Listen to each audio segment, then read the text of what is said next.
ইদা ওয়াকাফা আলা কবরিন বাকা, এমন ভাবে কাঁদতেন হাত্তা ইয়াদুল্লা লিহয়াইতা, তার দাড়িগুলো ভিজে যেত। লোকে বলল ফাকিলা লাহু তাযকুরুল জান্নাতা ওয়ান নার, আপনি যখন জান্নাতের বয়ান করেন জাহান্নামের বয়ান করেন তখন তো এত কাঁদেন না। ফালা তাবকি ওয়া তাবকি মিন হাদা, এখন কেন এত কাঁদতেছেন, এখন কেন এত কাঁদতেছেন? তিনি বললেন সামিউতু ইয়া রাসূলুল্লাহ সাল্লাল্লাহু আলাইহি ওয়াসাল্লাম, আমি আল্লাহর নবীকে বলতে শুনেছি ইন্নাল কবরু আউওয়ালা মানাজিলিল আখির, পরকালীন জীবনের প্রথম স্টেপ হচ্ছে কবর, প্রথম মঞ্জিল হচ্ছে কবর। ফাইন্না নাজা মিনহু বাদা ইসান, যে ব্যক্তি কবরে মাপ পেয়ে গেল, যে ব্যক্তির জন্য কবরটা শান্তিময় হয়ে গেল, তার জন্য সমস্ত ঘাটিগুলো শান্তিময় হয়ে গেল।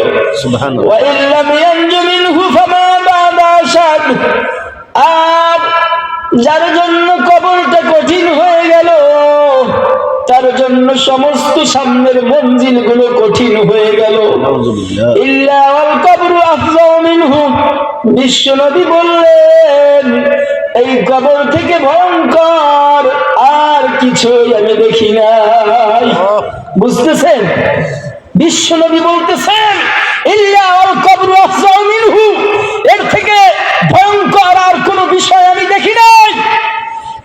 সেই কবর থেকে, আযাব থেকে যদি বাঁচতে হয়, আল্লাহ বললেন গোলাম কি করতে হবে শোনো শোনো, কি করতে হবে শোনো শোনো। আল্লাযীনা ইউমিনুনা বিল গায়বি ওয়া ইউকিমুনাস সালাতা ওয়া মিম্মা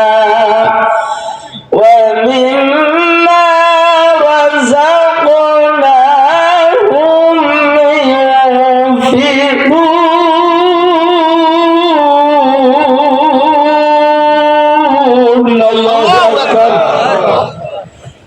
আল্লাহ বললেন ওদের উপর ঈমান আনয়ন করবা, আল্লাহর উপর ঈমান আনয়ন করবা। এখানে যারা আছি প্রত্যেকেই বিশ্বাস করি আল্লাহ এক, ঠিক কিনা? এরপরে বললেন বিল গায়বি ওয়া ইউকিমুনাস সালাহ, নামাজ প্রতিষ্ঠা করতে হবে। কিন্তু কসম করে বলি এখানে যারা আছে পাঁচ ওয়াক্ত নামাজ পড়ে না। বুঝতেছেন? জি।